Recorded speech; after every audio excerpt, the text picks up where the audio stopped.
Well, friends, guess what we got here today? If you're a viewer of the channel, you've seen this before. And you think, well, where have I seen it before? It's a Kentucky. It's the one I made the new top for. And it's got a real nice fancy tailpiece on there, you know. It's just a real nice mandolin now. We were down in Mountain View, and the fellow that owns this mandolin was there jamming with us, and we had a great time. And won't say his name, but I will officially give him most improved from last year. He really did a nice job. Came a long way in a year learning to play the mandolin, and I don't mean to brag or make it, I'm not trying to sell my DVD, but on the other hand, he did say that he credited that with getting him a lot further along on jamming and stuff, was the DVD that I put out on mandolin. But that's not what we're here to talk about. The mandolin is very good playing, very good sounding, the action's pretty good and all that. But this particular customer is wanting even more out of it. and there are two fairly significant problems with the mandolin. And I say significant. It just depends on the person. Me personally, it doesn't bother me that much. Maybe it's because I see so much of this. I'm going to bet that there's a whole bunch of you out there that have this issue that don't know you have this issue. So what is this mysterious issue? Well, it's compounded two ways. First of all, this one, and this is the lesser issue, there's not much angle here. It comes across, for a mandolin of this type, it comes across pretty flat and goes down. Now, granted, I cut the top as low as I could get it to raise, which should, in effect, let you raise the bridge a little bit higher off the top. But that's not the issue. The top is cut the way it should be cut. Let's just say it that way. I didn't do anything special for this mandolin. It's cut the way it should be cut. But I also always cut them with a fairly low arch. Stradivari learned that cutting instruments with a low arch gives them more volume and more woodiness sound. So, that's just kind of the standard in the industry. A higher arch gives you a higher sound and less volume and kind of a thinner sound most of the time. Now, there's always exceptions. I'm sure people are going to say, hey, I've got a high arch and mine sounds good. Well, that's true. I mean, it does happen. Either way you do it, you can get that. But on a more consistent basis, the lower arch is the better deal. All that to say, the neck angle on this mandolin is not the greatest. And that's done from the factory. There's nothing I did here when I built the top that would change that. As a matter of fact, you can see that there's plenty of clearance under here, and all that, and the neck angle itself is just kind of a low angle. It was just made that way. That's issue number one. Issue number two bothers me even less personally. That to me is the bigger issue in one way, but the issue that seems to bother the customer the most is that it's also put on, and I'm exaggerating, it's also put on at an angle like this. It's not square like this. And I will demonstrate that to you. However, it will be more difficult to demonstrate it with the strings on. Well, maybe not. The strings, if you think about it, are set at a set height off of the fretboard. So in a sense, the strings are parallel to the fretboard, which should be parallel to the top, right? Well, they're not. And I think you can see. They're quite a bit higher on this side than on this side. So if we do it this way, I think you can demonstrate pretty clearly where the problem is. It's much lower here than it is over here. So the neck is at a crazy angle. Now, that's the part that I think if you look at your mandolin, you will be surprised to find how many of them really are that way. From the factory, it's not uncommon. I see it all the time. Now, I will say this one is probably a little bit more pronounced than the average, but the average is, pronounced, I guess you'd say. So, anyway, the bottom line is there's only two ways to fix this that I know of. One of them is to take the neck out of it and reset the neck. That's a real pain on a mandolin. It's really a pain for a couple of reasons. Number one, very few people ever do it. So to be honest with you, I don't know how this neck is put in there. It's a Kentucky, and I'm sure I could figure it out if I study enough Kentuckys to know how the neck is put in there. It's probably put in the same way as every other Kentucky, though that's not always true. You'd be surprised how many manufacturers change the way they do things over time, and so this could just be a regular dovetail that's slid in there. It could be in with dowel pins that go in this way through the neck. It can be anything. It can have dowel pins drilled in through this way. It could be just a straight slot without a dovetail. Who knows how it's put in there? I don't know. The thing is about a mandolin is that the slot is covered by the top. On a guitar, if you take the fretboard off, you can see how the guitar is fit in there and whether it's a dovetail or not. So it's a lot more difficult to even guess how the neck is in this, and I have seen them in all kinds of configurations. I have taken necks off mandolins, don't get me wrong.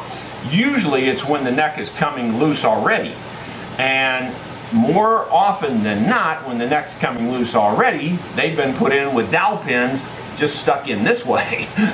So, I doubt that's the case here. I really do. I sincerely doubt that this is put in with dowel pins. I imagine, I would say 80% chance to maybe 99% chance that it's a dovetail.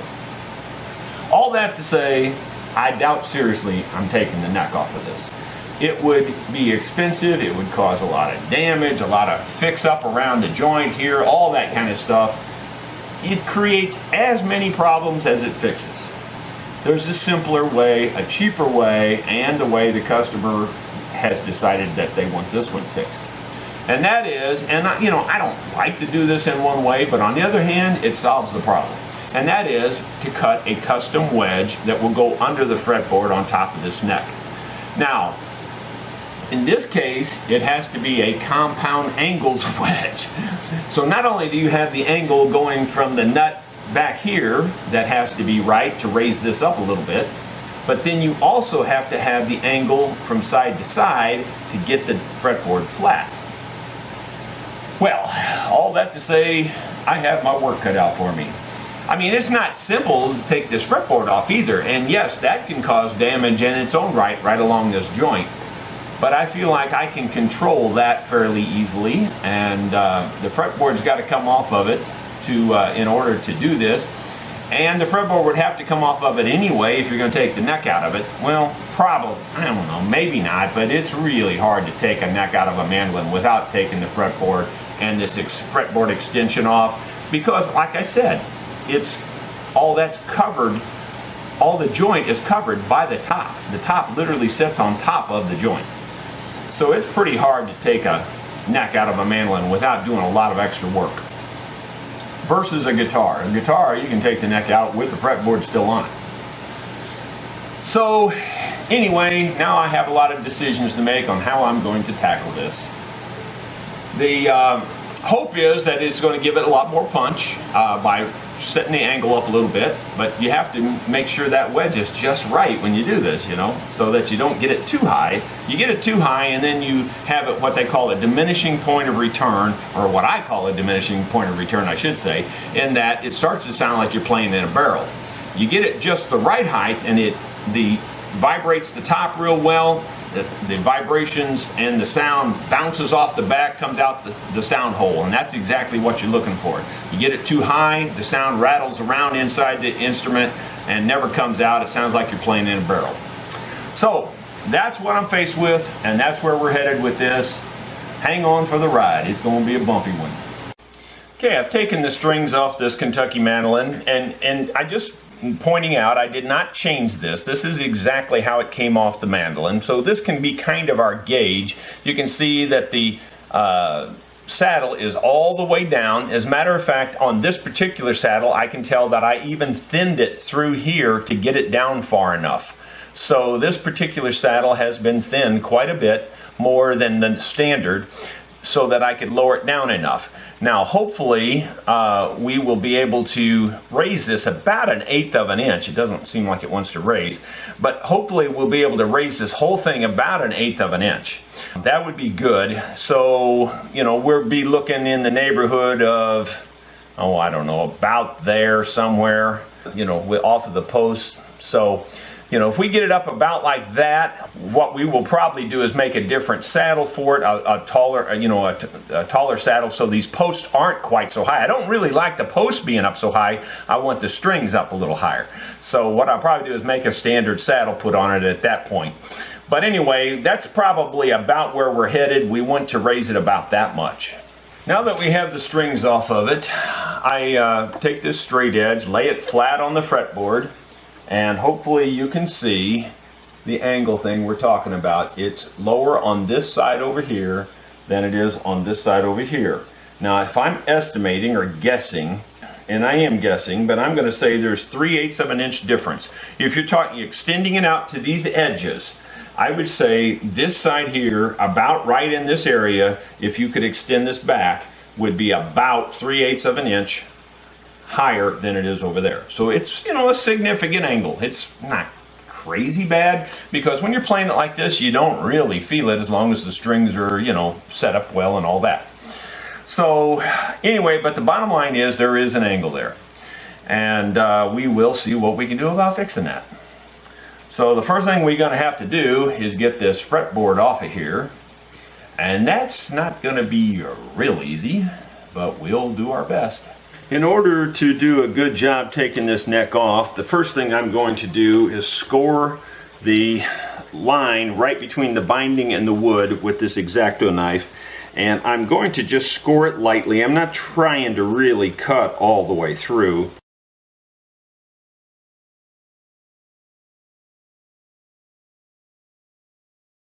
Alright, we got a good score line all the way around along there. I'm going to put another score line on this side.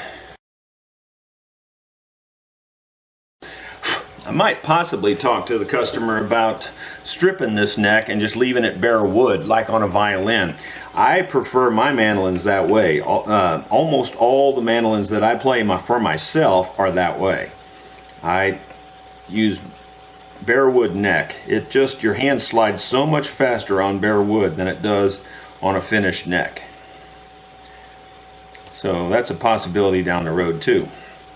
And it's actually fairly easy to take the finish off. It's not that hard. Okay, we've got a good score line.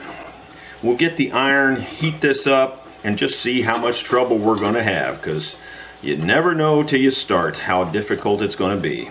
Got the iron starting to heat up. I'm holding a piece of cardboard on this other side here, just between the scroll and the heat, because I just don't want the heat to actually get on top of the scroll there and mess up the finish.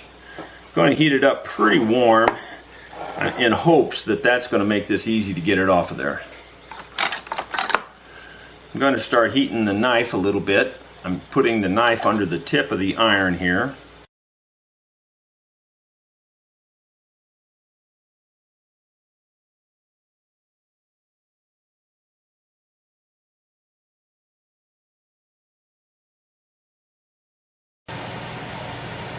The hot knife is the real trick to it. Doesn't really matter what kind of glue it is, well, other than maybe epoxy, it will cut right through the glue without much problem at all. A hot knife will. Whether it's hide glue, tight bond, or something else, a hot knife will cut the glue pretty good.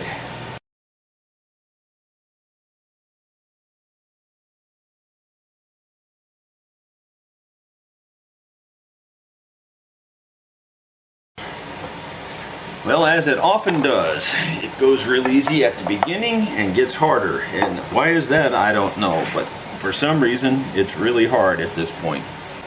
It's not coming off there as easy as it did back further. But it will come. It's just going to take a little more time, patience. Just gets a little harder sometimes. Don't really know why that is. The only thing I can explain is that they probably clamped it better up at this end.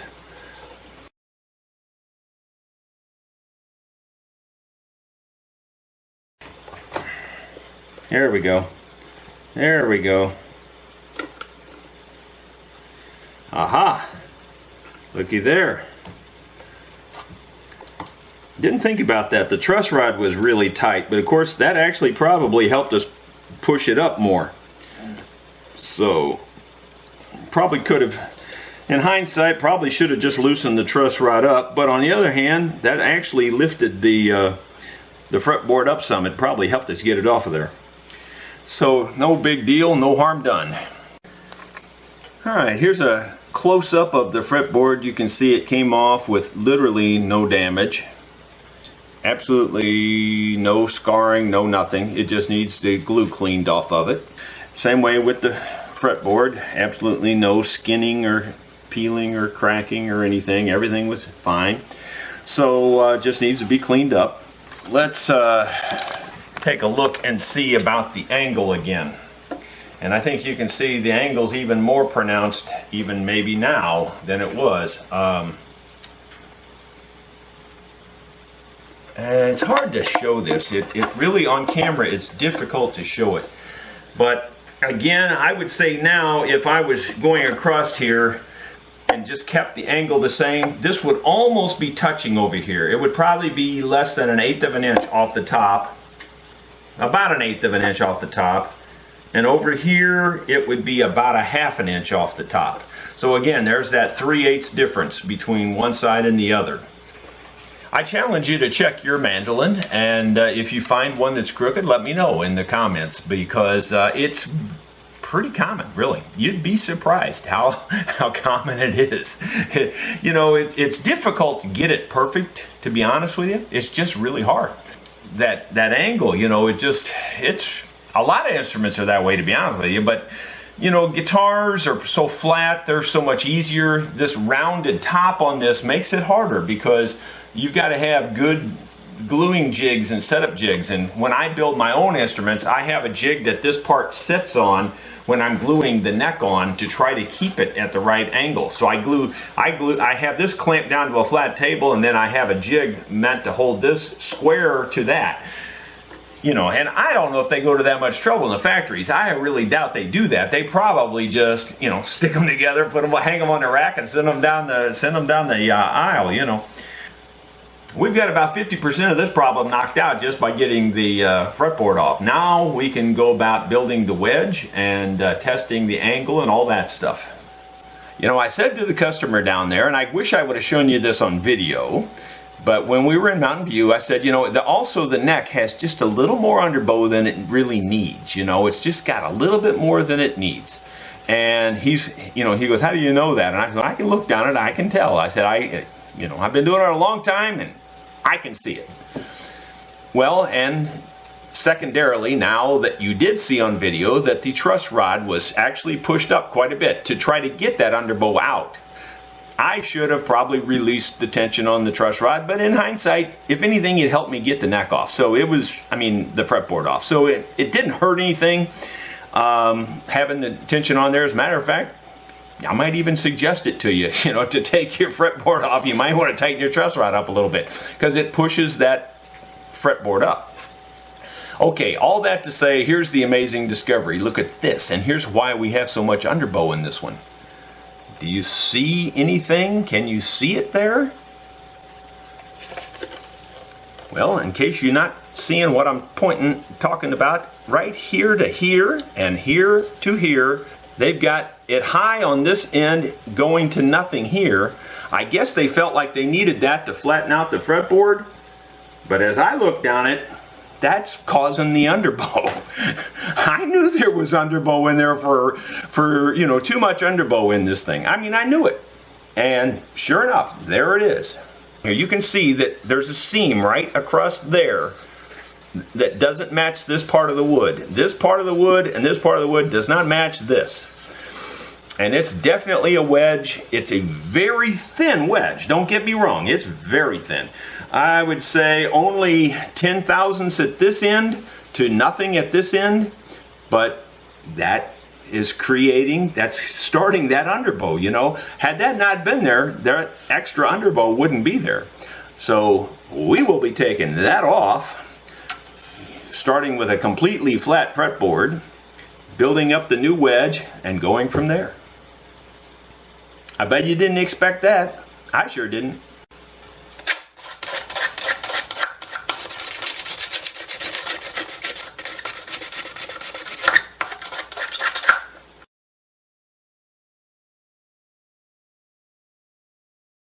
Now the problem is, unfortunately, the grain is running downhill, so I really need to come from the backside this way, because otherwise I'm cutting into the grain.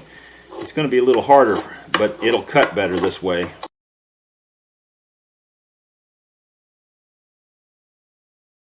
Someone else might use a Dremel tool to sand it off or something like that. I've been using these little finger planes for so long to carve with that I'm 100% confident in my ability to take this off of here with a finger plane, and it's the fastest way for me to do it.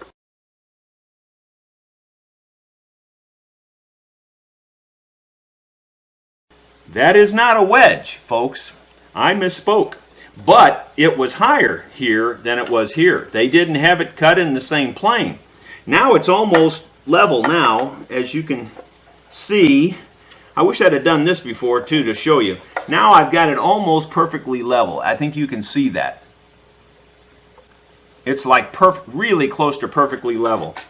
Really close to perfectly level here too. Not quite as level on this side. I haven't done as much work yet.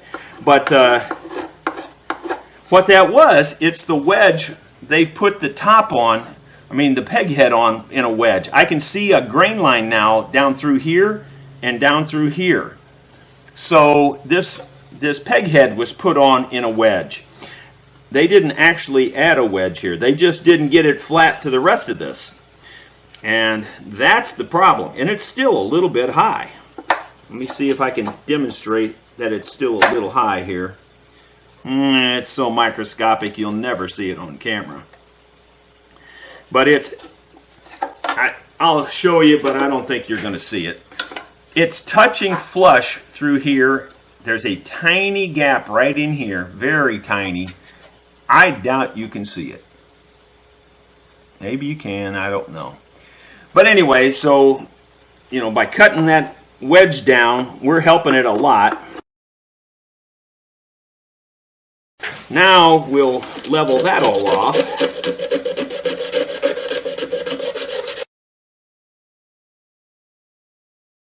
Now I'm looking down the instrument to see if I see any more of a hump there. It looks much better.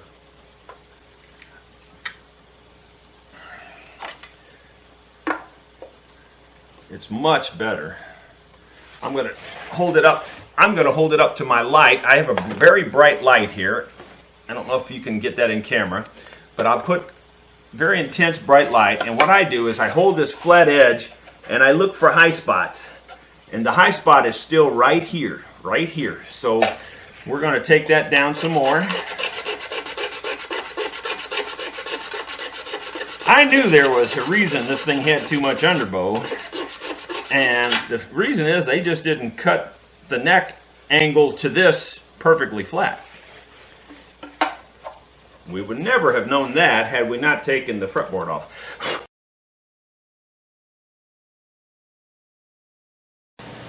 And again, I'm using the bright light. I do see just teeny tiny bits of light, but now it's almost perfectly flat. This side here is a little bit high right in the middle again.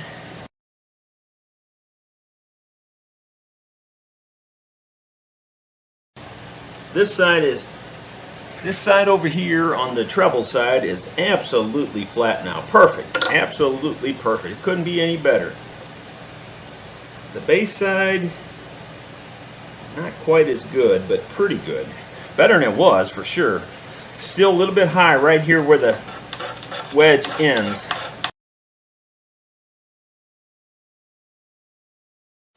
It's so flat now that it doesn't matter. It's so close. Alright, we've got it. It's really crazy flat on this treble side all the way down now. On the bass side, honestly, I don't think we're more than a couple thousandths out anywhere. A thousandth.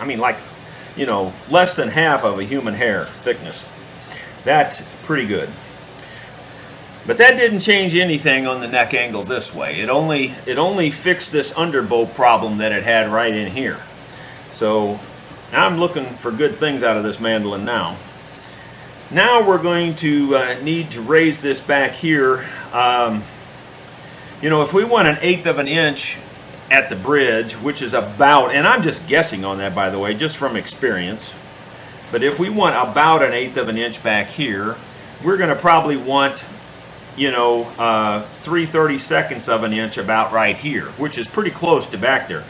That'll raise it a little bit more. So, you know, we don't quite want a full 1/8 of an inch here.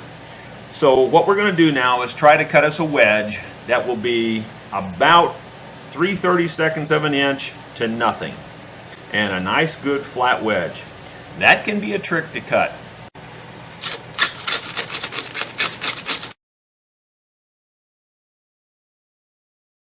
You can see there's a very slight dentation in this area right here where the truss rod was pushing up quite hard to get rid of that underbow. Well, now it won't have to work so hard. You know, we're going to try to very precisely make this from a 3/32 inch wedge to nothing, basically. How do you do that now?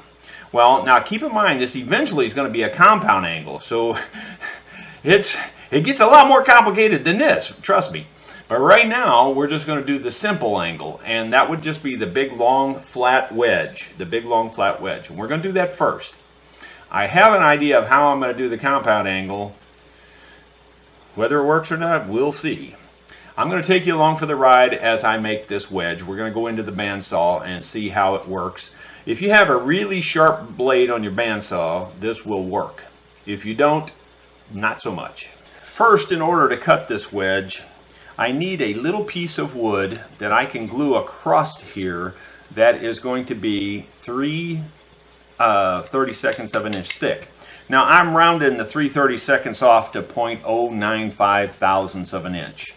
I just checked a popsicle stick. It's 0.090. It's 5 thousandths too thin. Should I use it anyway? I don't know. I'm tempted to. I got to be honest. But it's just not quite as much as I'm looking for. I would prefer it to be a little thicker rather than a little thinner. So if it was 100 thousandths, I'd probably use it. But I'll find something around here that's real close or make something, and we'll go from there. I have a little tiny piece of wood. This way, the piece of wood's only about 90 thousandths. This way, the piece of wood is about 96 thousandths. And that's almost perfect for what we want and to make our wedge. So I'm going to glue that right across the end, the very end of this piece of wood. Okay, it's important that you glue it right at the very end. I'm going to use super glue to do a quick hold. To make sure it stays on there good. I don't want it to come loose. This has to stay. So I'm putting a line of super glue all the way across there, which is probably overkill by a long shot. But on the other hand, I don't want it to come loose. And I'm also going to hold it tight so that it's, you know, not floating above there, because I definitely want it to be the right amount of space. And now while I'm holding it there, I'm going to spritz it with the accelerator just because I'm in a hurry. And that'll make it dry much faster. Okay, so now that's what it looks like. We just have a little tiny, and you're thinking, well, how does that make a wedge? Well, you'll see here in just a minute when we go to the bandsaw. I have taken a lot of care to make sure that this is perfectly square to this. That's the first thing. And the blade is square to the table. So we've got all that. Now I've got the wedge. The piece here that we glued on is going to be against the fence. So there's nothing against the fence here. I've got this set out at just a hair wider than what we really need. And I'm just hoping it's going to work. Now if I push in the middle, that's not going to work because I'm going to be pushing this in. So I have to push right here on this edge and keep this edge against here and keep this edge against here. I don't want to push in the middle and bend it. So here's how. I've done this many times before. There is all kinds of ways this can screw up. So here we go.